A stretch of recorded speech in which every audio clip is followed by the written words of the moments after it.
ওরে মুসলমান, যখন কোন মানুষ সাধারণ মৃত্যুবরণ করে 70টা তাজা উটের গায়ের চামড়া জবাই না করিয়া উল্টো দিকে টান দিয়া লবণ আর মরিচ লাগাই দিলে যতটুকু যন্ত্রণা হয় এর চাইতে 70 গুণ যন্ত্রণা হলো একটা সাধারণ মৃত্যু। এখন আমরা মরণকালে পায়খানা করে দিই, প্রস্রাব করে দিই। এরে মুসলমান, কত মানুষের জানাজা পড়াইলা, কত মানুষের দাফন করাইলা, কত মানুষের কবরে শোয়া দিলা। এর যে ব্যক্তি মায়ের গোসল করাইছে রে,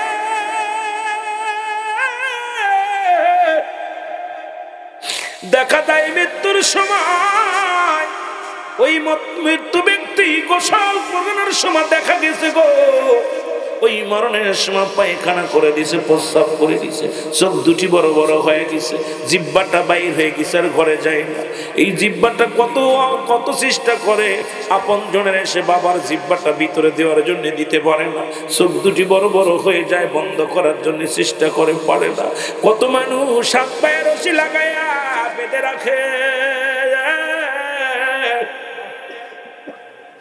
ও যুবক,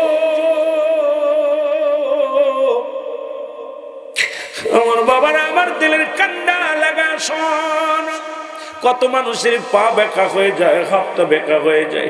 আল্লাহ, কত মানুষ গভীরের মধ্যে মারা যায়, কত মানুষ সিজদাগত অবস্থায় মারা যায়, কত মানুষ কাজগত অবস্থায় মারা যায়, কত মানুষ সাগরে মারা যায়, কত মানুষ বিমানের মধ্যে মারা যায়, কত মানুষ বিদেশ থেকে কফিন করে মুসলমান লাশটা নিয়ে বাড়ি আসা হয়।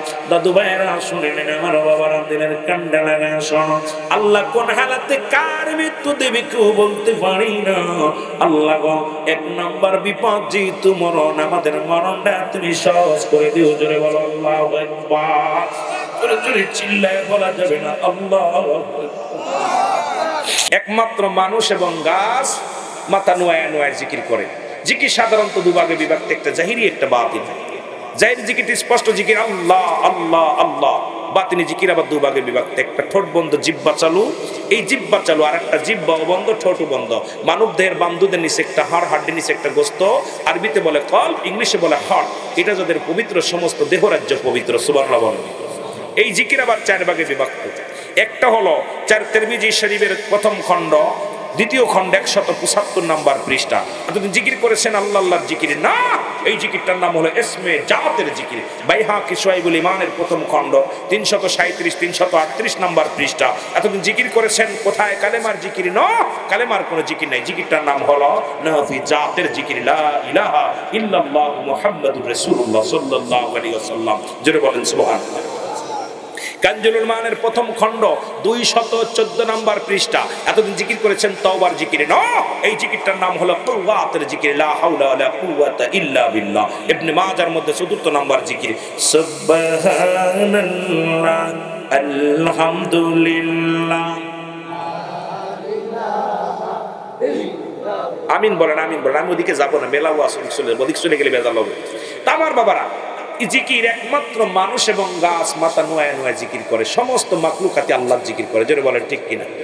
আর মুনাফিকদের চিনার উপায় হলো, যখন জিকির করবে অলসতা করবে, কি করবে? গাফিলিতি করবে। আর যখন নামাজ দাঁড়াবে অলসতা করবে। দেখবেন নামাজ দাঁড়াইলে কান খেজোয়, হাত খেজোয়, গলায় খুরকুর করে। কারণ দেখেন না, ইমাম সাহেব সূরা কিরাত পড়ে, ও হাত পা খেজোয় পিছন থেকে, কত বড় সূরা ধরছে, নামাজ তো হলো না রে, বিপদে পড়ছে। জোরে বলেন ঠিক কিনা? আর মুনাফিক যখন নামাজ পড়ে, এই মুনাফিক চিনার উপায় হলো, যখন জিকির করে গাফিলিতি করে, নামাজ যখন করে অলসতা করে। ঠিক কিনা? আল্লাহ জিকির থেকে গাফিল। আল্লাহ আমাদের জিকির করার তৌফিক দান করো, সকলে বলুন আমিন। আর সবচেয়ে বেশি বড় জিকির করে কোরআনের হাফেজ গুলো। ঠিক কিনা? বিসমিল্লাহ এরশিয়াব পড়ে, বিসমিল্লাহির রহমানির রহিম, ইন্নাল্লাযীনা ক্বালু রাব্বুনাল্লাহু সুম্মা ইসতাকামু তাতানাজ্জালুল মালাঈকাতু ওয়াল্লাহু। ওরে বাবা রে বাবা, বলে আর পড়ে। ওরে কইবেন এই ঢুল্লিকা রে, আপনারা যে আল্লাহ আল্লাহ করেন ডোলেন না? ওরে জিগায় শিয়াব ঢুল্লিকা, কয় ভাই কোরআন শরীফের ভিতরে এমন মধু আছে, এটা পড়লেই খালি জুল আসে। জোরে কর ঠিক। কথা কইতেন নি রে? কথা কইতেন নি? এটার মধ্যে এত মধু, পড়লেই কেন যেন একটা ঝুল এসে যায়। এই জন্য আল্লাহর নাম, আল্লাহর নবীজির নাম শান শুনলে আশিকের প্রাণ ঠান্ডা হয়ে যায়। জোরে বলেন ঠিক কিনা? মহব্বতের সঙ্গে দুরূদ শরীফ পড়েন। আল্লাহুম্মা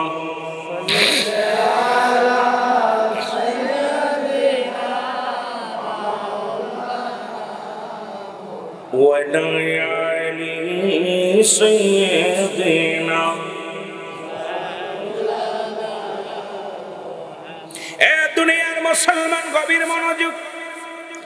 রব্বি কারীম আপনাকে আমাকে রিয়াজুল জান্নাত বেহেশতের বাগানে আসার মতো বসার মতো সুযোগ দান করলাম। এ সময় কত মানুষ জেলখানায়, কত মানুষ হাসপাতালে, কত মানুষ মৃত্যু শয্যায় সজ্জিত। আমার আল্লাহ হাসপাতালে নেন নাই, জেলখানায় নেন নাই, সুন্দর পরিবেশ জান্নাতের বাগানে বসার মতো আসার মতো সুযোগ দান করলাম। একটু জোরে চিল্লায় বলা যাবে না আলহামদুলিল্লাহ? এ দুনিয়ার মুসলমান,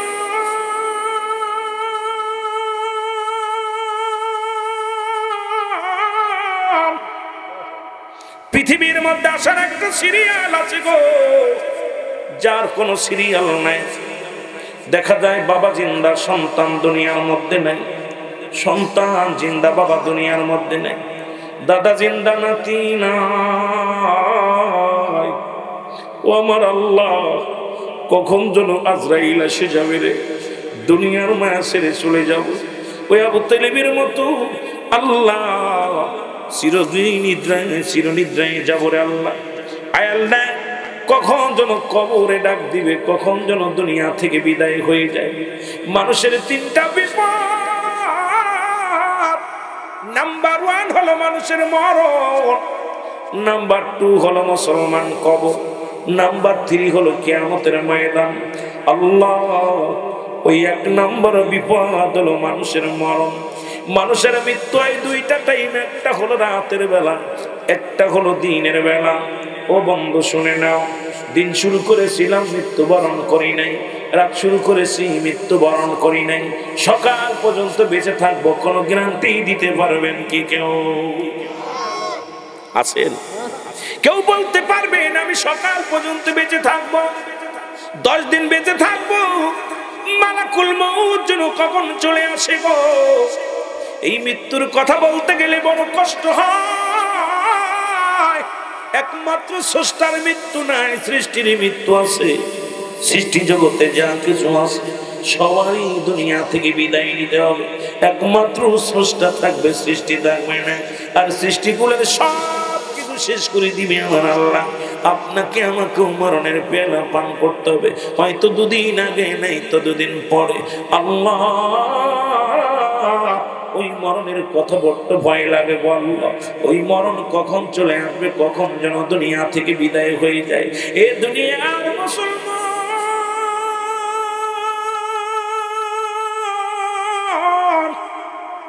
আল্লামা মুফতি আমজাদ আলী সাহেব একটা কিতাব লিখলো গো। কিতাবের নাম হলো বাংলার শরিয়া। এই কিতাবের মধ্যে বর্ণনা করলেন দুনিয়ার মানুষ যখন সাধারণ মৃত্যুবরণ করে, বাবারে ইমানদারের মৃত্যুটা কেমন হয় শুনে আগে। ইমানদারের মৃত্যু হয় আটা গোলায় খামির বানাইয়া, এই খামিরের মধ্যে যদি একটা চুল পড়ে, এই চুলটা যদি টানতে যেমন বাইর করলে খামিরের ভিতরে থেকে অনাসে বাইর হয়ে আসে, ইমানদারের রূহটা ঠিক এমনি বাইর হয়। আল্লামা মুফতি মুসলমান শুনে নাও, মুফতি আমজাদ আলী সাহেব কিতাবের মধ্যে লিখলেন, ওরে মুসলমান, যখন কোন মানুষ সাধারণ মৃত্যুবরণ করে, 70টা তাজা উটের গায়ের চামড়া জবাই না করিয়া উল্টো দিকে টান দিয়া লবণ আর মরিচ লাগাই দিলে যতটুকু যন্ত্রণা হয়, এর চাইতে 70 গুণ যন্ত্রণা হলো একটা সাধারণ মৃত্যু। এখন আমরা মরণকালে পায়খানা করে দিই, প্রস্রাব করে দিই। এর মুসলমান, কত মানুষের জানাজা পড়াইলা, কত মানুষের দাফন করাইলা, কত মানুষের কবরে শোয়া দিলা। এর যে ব্যক্তি মায়ের গোসল করাইছে রে,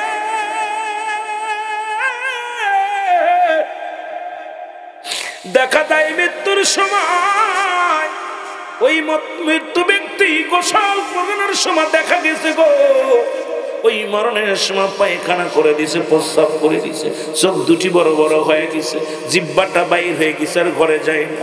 এই জিহ্বাটা কত চেষ্টা করে আপন জনের এসে বাবার জিহ্বাটা ভিতরে দেওয়ার জন্য দিতে পারে না, চোখ দুটি বড় বড় হয়ে যায়, বন্ধ করার জন্য চেষ্টা করে, পারে না। কত মানুষ হাত পায়ে রশি লাগাইয়া বেঁধে রাখে। ও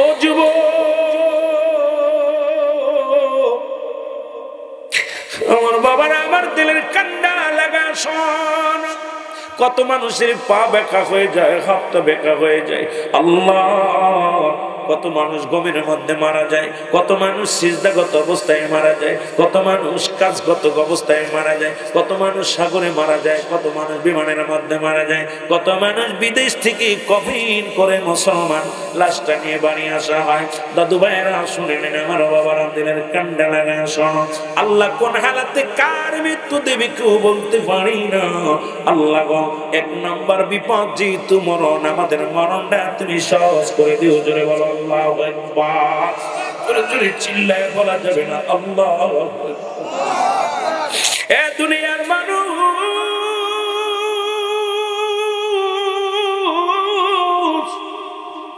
বলতেছিলাম সৃষ্টি জগতের সবার মৃত্যু আছে গো। যেমনি মৃত্যু হলো মা মরিয়ম আলাইহিস সালাম, আমার মা বোনেরা ভিতরে আসো, অনেক ওয়াজ করা লাগবো। শরিয়াত তরিকা থেকে কতের ওয়াজ অনেক আলোচনা করা লাগবো। মা বোনদেরও কিছু কথা বলা লাগবো, কারণ রাত হয়ে গেছে। বেশি কষ্ট আমি আপনাদেরও দিব না, তবে অল্প সময় অনেক আলোচনা করার জন্য চেষ্টা করব। আল্লাহ যেন গোলামের মধ্যে বাইর করে দেয়। জোরে জোরে চিল্লায় বলা যাবে না আল্লাহু আকবার। মহব্বতের সঙ্গে বলেন, মদিনা যাইতে পারলাম না, মদিনা না, মদিনা যাইতে পারলাম না, মদিনা। আমি অসহায় তাই এত দূরে রই, বলো অসহায় তাই দূর থেকে সালাম জানাই, বলো দূর থেকে সালাম জানাই। মদিনা যাইতে পারলাম না, মদিনা। এ দুনিয়ার মুসলমান,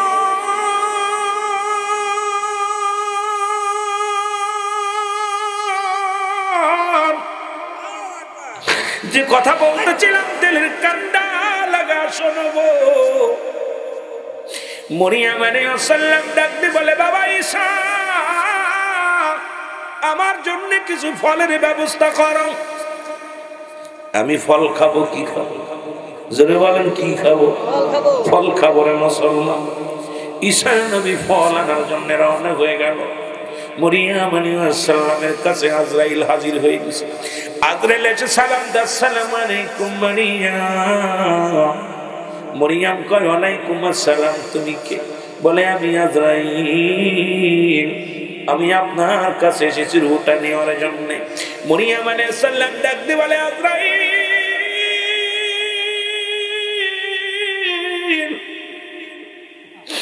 আজরাইল রে, তুমি আমার রূহটা নেওয়ার জন্য আসছো। আমার কলিজার টুকরো সন্তান আমার ঈসা গেছে বাজারে ফল আনার জন্য, একটু সুযোগ দাও, একটু সুযোগ দাও। আমার কলিজার টুকরা সন্তান ফিরে আসবে। আজকে যেমন আবু তালেব ভাই ঘুমায় আছে, সন্তানদের সুযোগ দেয়া হয় না, আজরাইল নিয়ে চলে গেছে। বাবার এইরকম আপনাকেও নিয়ে যাবে, আমারও নিয়ে যাবে। এই দুনিয়ার মধ্যে থাকবো না। এই দুনিয়ায় আজকে কার জন্য সুদ খায়, কার জন্য ঘুষ খায়, আজকে কার জন্য জিনা ব্যভিচার করি, আজকে কার জন্য দুনিয়ার সম্পদ করলাম গো।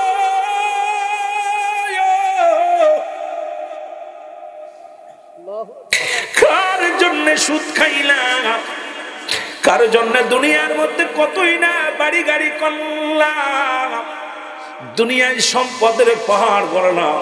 এই দুনিয়ার সম্পদ খাবে পোকে, আমার দেহ খাবে মুসলমান। এই দুনিয়ার সম্পদ খাবে লোকে, আপনার দেহ খাবে পোকে। জোরে বলেন ঠিক কি? পোকা মাকড়ে আপনার দেহটা খাবে। এমন দেহ বানাইতে হবে যেমন দেহ বানাইছিল কুমিল্লার জমিনে এক ইমাম সাহেব, দীর্ঘ 13 বছর ইমামতি করেছে মুসলমান। কত 40 বছর ইমামতি করেছে। 13 বছর লাশ, 13 বছর ঘুমায় ছিল লাশখানা। উনার কবর উত্তোলন করা হলো। কবরের লাশ পচে নাই, কাপড়ের কাপড় পচে নাই। তার সন্তানকে ডাকা হলো, বাবারে তোমার বাবা এমন কি আমল করতো বললো, শুনে নেন। আমার আব্বা জান এমন আমল করতো, জীবনে দেখি নাই তাহাজ্জুদের নামাজ কাজা করতে। আমার আব্বা জান ইমামতি করতো। কোনদিন কোন মানুষের বাড়ি দাওয়াত নিয়ে যদি বাড়িতে একটা ডিমের ব্যবস্থা করতো, আমার আব্বা জান দাওয়াত নিয়ে ডিমটা খাইতো। আর আমি মৌলবি আপনাদের বাড়ি আইয়া মুরগিগুলো খাইতেছি, আপনার বাড়ি আইয়া পশু পাখি খাইতেছি, বাড়িতে আমার সবজি রান্না করে আমার সন্তানেরা খায়, আমার বিবি খায়। আরে মুসলমান শুনে নাও, শুনে নাও, ইনসাফ বলতে আমাদের মধ্যে কিছু নাই রে মুসলমান। ওরে ছেলে ডাকতে বলে, চাচা যান শোনো, সাংবাদিক ভাইয়েরা শোনো,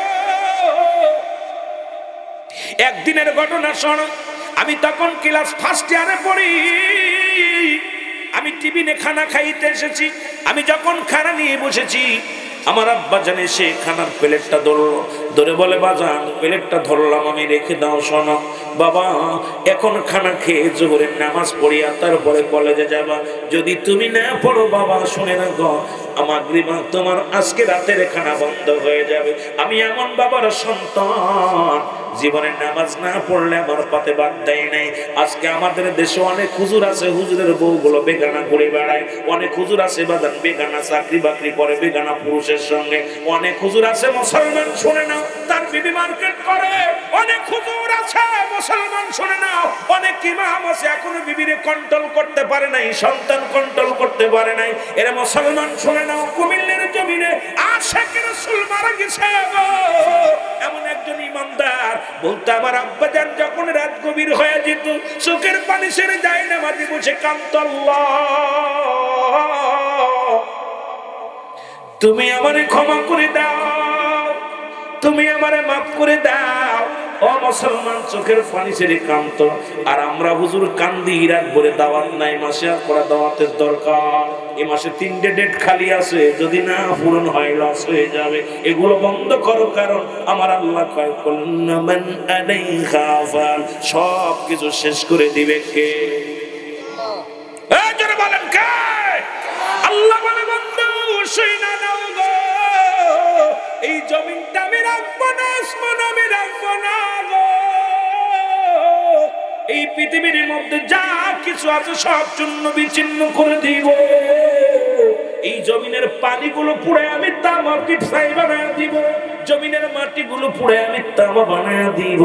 যেদিন পৃথিবীর মধ্যে কিচ্ছু বলতে কিচ্ছু থাকবে না, থাকবো শুধু আমি আল্লাহ। আমি থাকবো আমার নবীর ভালোবাসা নিয়ে। এই জন্য আশিক রাসূলদের বলি, আল্লাহর গোলামি করো, রাসূলের প্রেম নিয়ে থাকো, দুনিয়ার প্রেম ছেড়ে দাও। আজকে অধিকাংশ মানুষ আমরা দুনিয়া ধরে ফেলেছি। নবী কয়, বাল হুয়া খিলাফি, দুনিয়াটা পচা দুর্গন্ধ।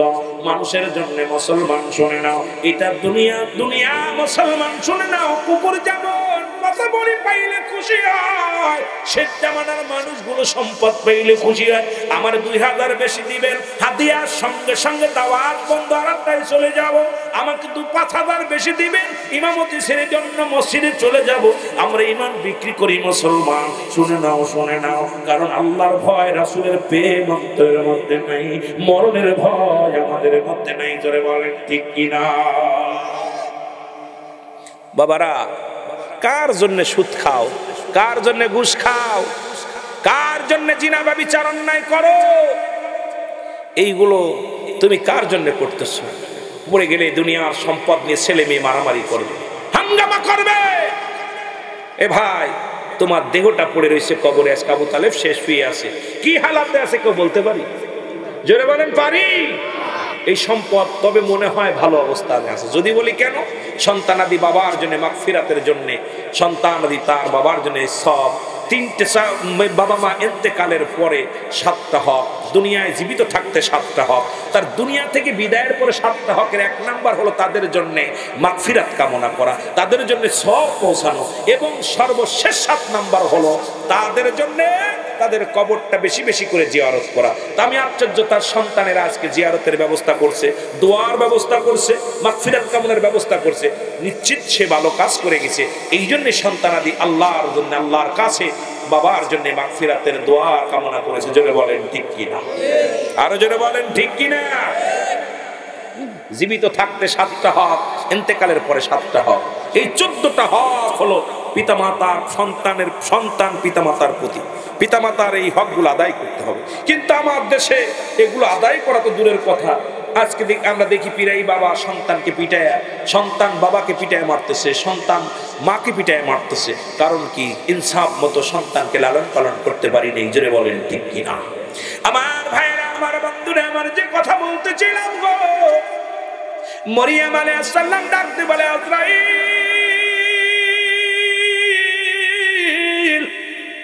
আজরাইল রে, আমার কলিজার টুকরো সন্তানের লগে একটু কথা বলার সুযোগ করে দাও।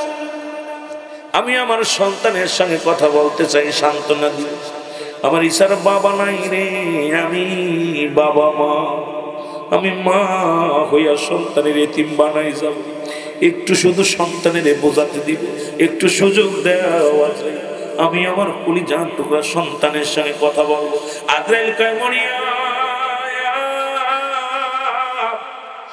মারিয়াম, একটা মিনিট আমি সময় দিতে পারবো না, কারণ রব্বে কারিমের হুকুম,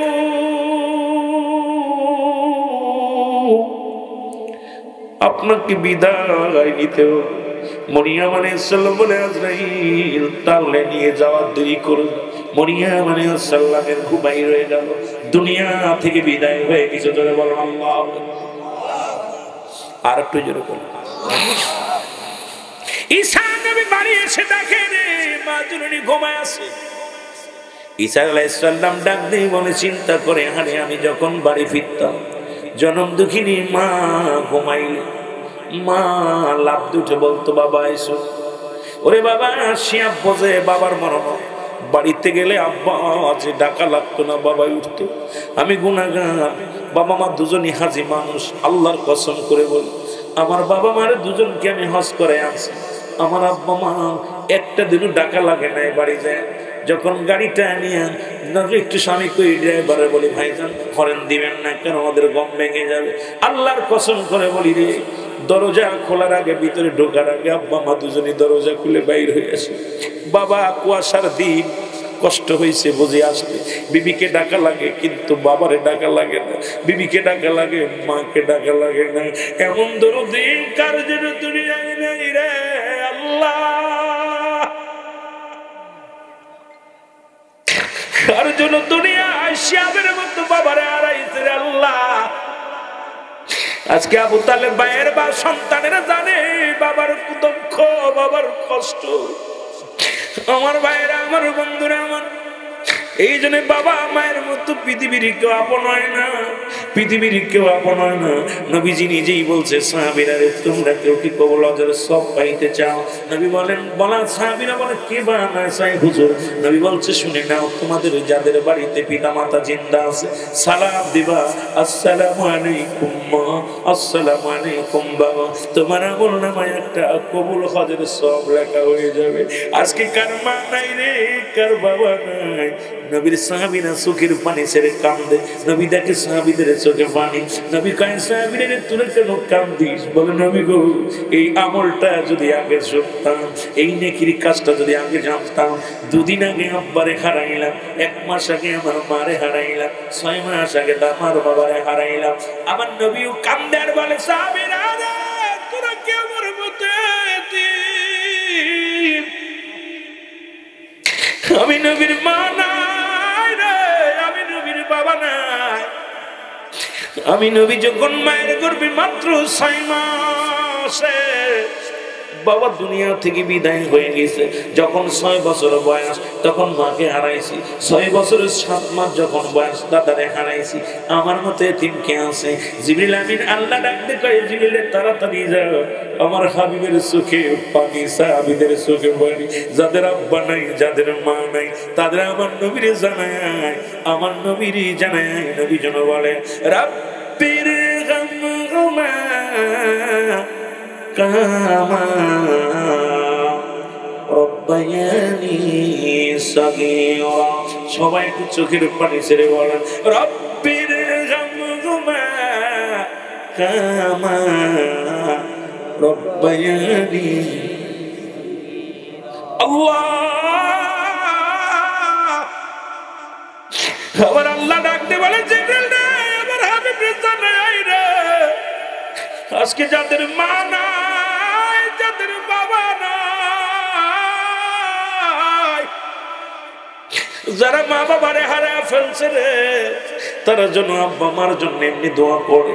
আজকে আমাদের এতগুলো সন্তান আছে রে বাবা, একটা দিনও বাবার কবরের পাশে যাওয়ার সুযোগ পাই না, আব্বা মায়ের জন্য দোয়া করার সুযোগ পাই না। আরে কোন দিন যেন আমি আপনি চলে যাব আল্লাহ, সেদিন আমার সন্তানেরও কবরের পাশে যাবে না, যেদিন আমি আপনি বিদায় নিয়ে যাব।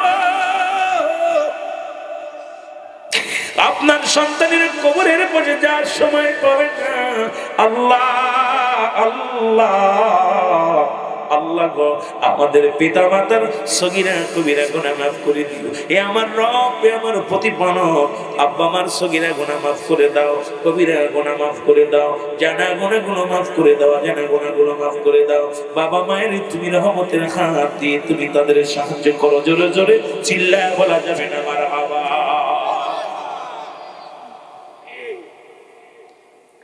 এরে আমি যদি যাই গো মারা, আমি যদি যাই গো মারা বিদেশের মাটিতে, লাশটায় আমার পৌঁছাই দিও মায়েরই কোলেতে। বলো লাশটায় আমার পৌঁছাই দিও, একটু মহব্বতে বলেন। ওরে আমি যদি যাই গো মারা, আমি যদি বিদেশের মাটিতে, লাশটায় আমার পৌঁছাই দিও মায়েরই কোলেতে। বলো লাশটায় আমার পৌঁছাই। জন্মের পরে যে কোলেতে রাখছে আমার মা, সেই মারে না দেখাইয়া দাফন দিও না, আমায় বিদায় দিও না। জন্মের পরে যে কোলে রাখছি আমার মা, সেই মারে না দেখাইয়া দাফন দিও না। মায়ে দেখলে আমার মুক্তি খানি, মায়ে দেখলে আমার মুক্তি খানি শান্তি পাবে কলি যায়।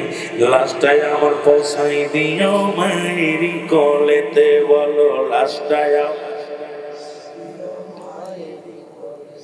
আল্লাহ কত সন্তান বিদেশ থেকে কফিন হয়ে আসে, কত সন্তান বিদেশে গেছে টাকা ইনকাম করতে, লাশ হয়ে ফিরে আসে।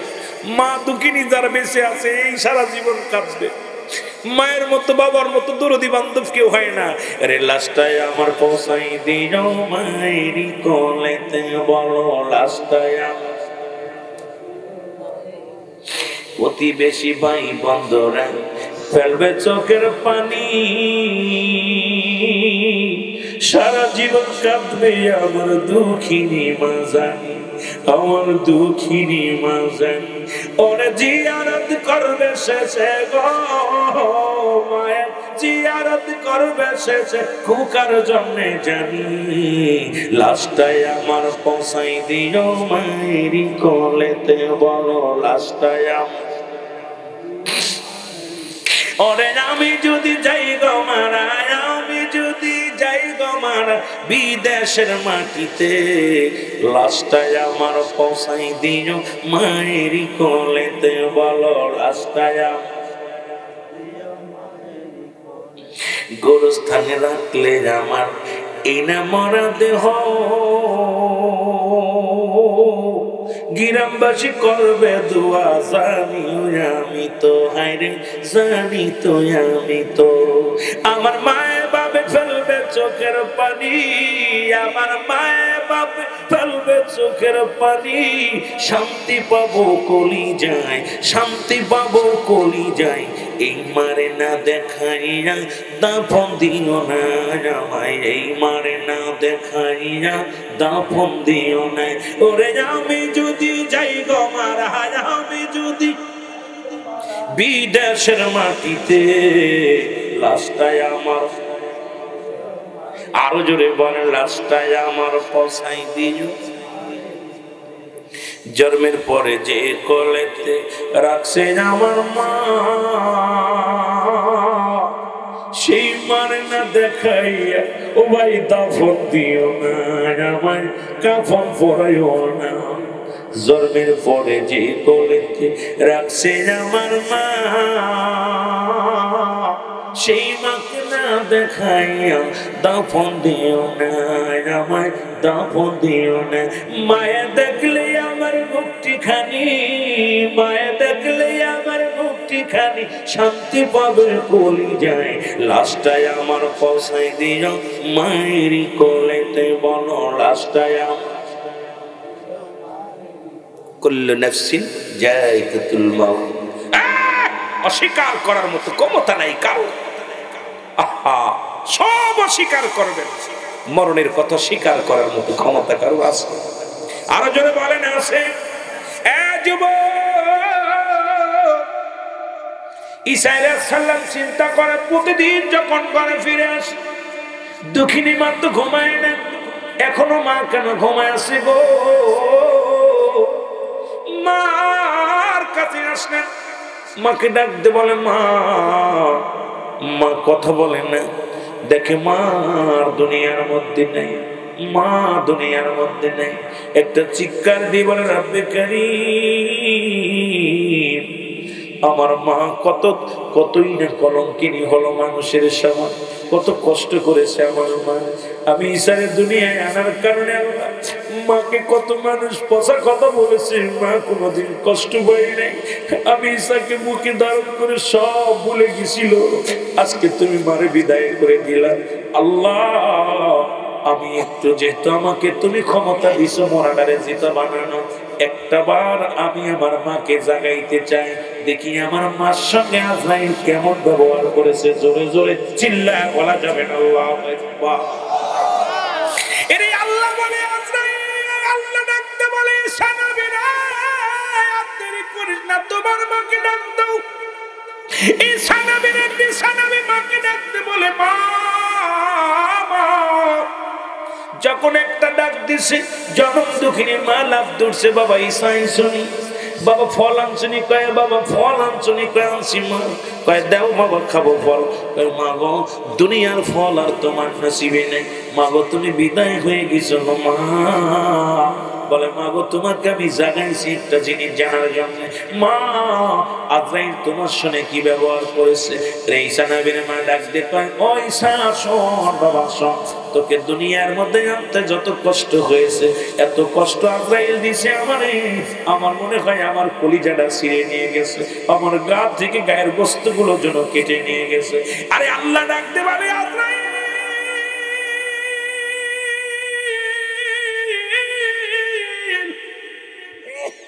তাড়াতাড়ি যারে আমার ঈসা নবীর জানায়া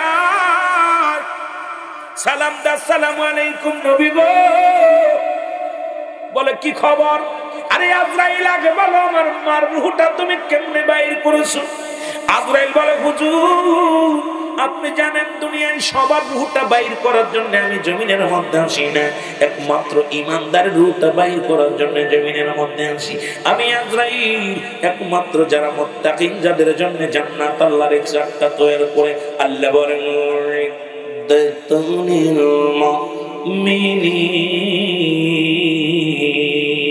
আল্লাহ বলে মুমিনদের জন্য, মুত্তাকিনদের জন্য প্রস্তুতি করে রাখছি আমি আল্লাহ জান্নাত। জোরে বলা যাবে না মারহাবা? আর একটু জোরে জোরে চিল্লায় বলা যাবে না আল্লাহু আকবার? এর মুসলমান গভীর মনোযোগ শুইনা নবী গো, আমি আজরাইল একমাত্র ঈমানদারের রূহ বাইর করার জন্য জমিনের মধ্যে আসি, আমি জাহান্নামীদের রূহ বাইর করার জন্য জমিনের মধ্যে আসি না। আপনি জানেন আমি জমিনের মধ্যে, আমার পা আসমানে থাকে, আমার মাথা মোবারক, সারা পৃথিবীর পানি যদি আমার মাথায় ঢেলে দেওয়া হয় একটু পানি গড়ে পড়ে না জমিনের মধ্যে। আমি এত বড় দান, জোরে জোরে চিল্লায় বলা যাবে না আল্লাহ। এত দুনিয়ার যত পানি আছে সব পানিগুলো যদি মাথায় ঢেলে দেওয়া হয় একটু পানি করে পড়বে না রে ও যুবক বন্ধু।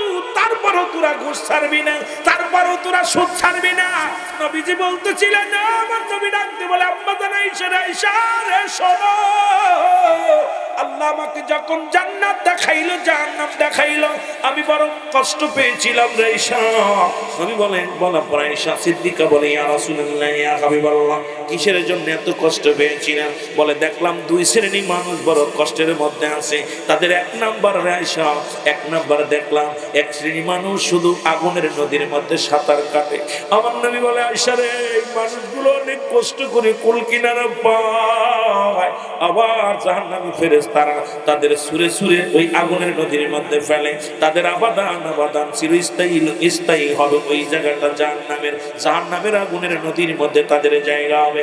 আল্লাহর নবী বলা পরে আয়েশা বলে ইয়া রাসূলুল্লাহ ইয়া হাবিবাল্লাহ আম্মাদান আয়েশা সিদ্দিকা বলে আয়েশা রে আল্লাহ আয়েশা রে আম্মাদান আয়েশা সিদ্দিকা বলে ইয়া রাসূলুল্লাহ ইয়া হাবিবাল্লাহ এদের কি পাপ করেছে দুনিয়ার মধ্যে? আমার নবী ডাক দেখে আয়েশা রে এই সমস্ত মানুষগুলো দুনিয়ার মধ্যে সুদের কারবার করত, এই সমস্ত মানুষগুলো ঘুষের কারবার করত। আরে আজকে লেখাপড়া শিখে ডিগ্রি নিয়ে আসি আর এর মধ্যে বইয়া ঘুষ খাস, ঘুষ করে না হারাম করে না, শোন হারাম খায়া দেহ বানাইলি ঘুষ খায়া দেহ করেলি। এর মুসলমান শোনো তোমাদের জন্য সুদ করার ঘুষ করার জন্য আল্লাহ একটা জায়গা রাখছে, সেই জায়গাটার নাম হলো আগুনের নদী। কথা বোঝেন? আরে সুদখোর বাংলাদেশে বাদ দিলে আর সুদখোর নেই, সুদখোর এত পরিমাণ হয়েছে। আল্লাহর নবী যে আফসোস করতেছিল আয়েশা সিদ্দিকার কাছে বলে আয়েশা রে বড় আফসোস এই মানুষগুলো কুল নাই কিনার নাই আগুনের নদীর মধ্যে সুরে সুরে মারতেছে আর এরা চিৎকার মারতেছে ইয়া সালিম আমাকে নিরাপত্তা দাও, আমাকে নিরাপত্তা দাও। কোন নিরাপত্তা পাবে না তারা। আবার তারা যখন যদিও কষ্ট যদি মাঝে মাঝে নেকির কাজ করতো, এই সুদখোর ঘুষখোর মাঝে মাঝে মসজিদের আগে যে বসে, জুম্মার নামাজ আগে যে বসে, আবার অনেক সুদখোর ঘুষখোর আছে ঈদের নামাজ আগে যে বসে, সারা বছর সুদ খায় ঘুষ খায়, ইমাম সাহেবের হুকুম দেয়। জোরে বলেন ঠিক কিনা? আছে না এগুলো? এই সুদখোররা সব সুদখোর আর ঘুষখোরের জায়গা হবে চিরস্থায়ী ভাবে আগুনের নদী। আগুনের নদী। এখনো যারা সুদ ঘুষের মধ্যে আছেন এর পরে যদি আপনারা তওবা না করে ভালো হন, তওবার দরজা কিয়ামত পর্যন্ত খোলা, নবীদের দরজা বন্ধ, তাহলে আমি মনে করি আপনার কপাল মন্দ। কপাল মন্দ। এখনো তওবা করেন যে আল্লাহ যেরকম ঘুষ সুদখোর হাবিব যিনি এত বড় সুদখোর ছিল, চক্রবৃদ্ধি সুদখোর, উনি ফিরে আসার পর আল্লাহ তাকে আল্লাহর ওলি বানায় দিয়েছে। যখন ফিরে আসছে এই জন্য বেশি বেশি কাঁদবেন যে আল্লাহ ভুল করে ফেলেছি, আমাকে তুমি ক্ষমা করে দাও। জোরে বলেন ঠিক কিনা? আমার ভাইরা আমার বন্ধুরা আমার আয়েশা সিদ্দিকা বলেন ইয়া রাসূলুল্লাহ দ্বিতীয় নাম্বার মানুষগুলো কারা বলেন? নবী বললেন শোনো আয়েশা গো, ওই সমস্ত মানুষগুলো শুধু পরনিন্দা করত। আমার দেশে এখন বক্তা বলেন, মৌলবী বলেন, মুন্সি বলেন, খালি অন্যরে নিয়ে টেনশন করে। অ্যারিস্টটল সক্রেটিস বই লেখা পর বলছে নো দাইসেল, নিজেকে নিজে চিনতে হবে, মানারা ফন্নফস নিজের নফসকে চিনতে হবে। এর মুসলমান দার্শনিক যারা অ্যারিস্টটল সক্রেটিসের বই যারা পড়ে নাই, ওইরা আমি মনে করি তোরা লেখাপড়ায় করিস নাই। ইঞ্জিনিয়ার হতে হলে পড়া লাগবে, মাস্টার হতে লাগলে পড়া লাগবে, মুসলমান বিশেষ ক্যাডার হলে পড়া লাগবে, ডাক্তার হইতে লাগলে পড়া লাগবে। উনি বই লেখা পর বললেন নো দাইসেল, নিজেকে নিজে চিনতে হবে, মানারা ফন্নফস নিজের নফসকে চিনতে হবে, কলবুস সালিমাত তাকে প্রসিদ্ধ করতে হবে। আর এখন খালি পরের নিয়ে রুহুল আমিন খালি গান গায়, রুহুল আমিন খালি সুর দেয়, রুহুল আমিন শুধু এটা করে, রুহুল আমিন শুধু ওটা করে, শিয়াম যুক্তিবাদী এটা করে। এই তো আমাদের চরিত্র, এই তো আমাদের কালচার রে মুসলমান। শুনে নাও, যখন কিয়ামত আল্লাহর নবী বললেন কিয়ামতের ময়দানে এমন অবস্থা হবে, ওই মানুষটার ভিতরে যদি এই গুণাগুণ না থাকে, ওই মানুষটার সামনে যায় অনেক হাজী সাহেব, অনেক মুফতি সাহেব, অনেক আলেম সাহেব। সুন্নিয়তের প্রচারের স্বার্থে ভিডিওটি লাইক, কমেন্ট ও বেশি বেশি শেয়ার করুন। আমাদের সাথেই থাকুন।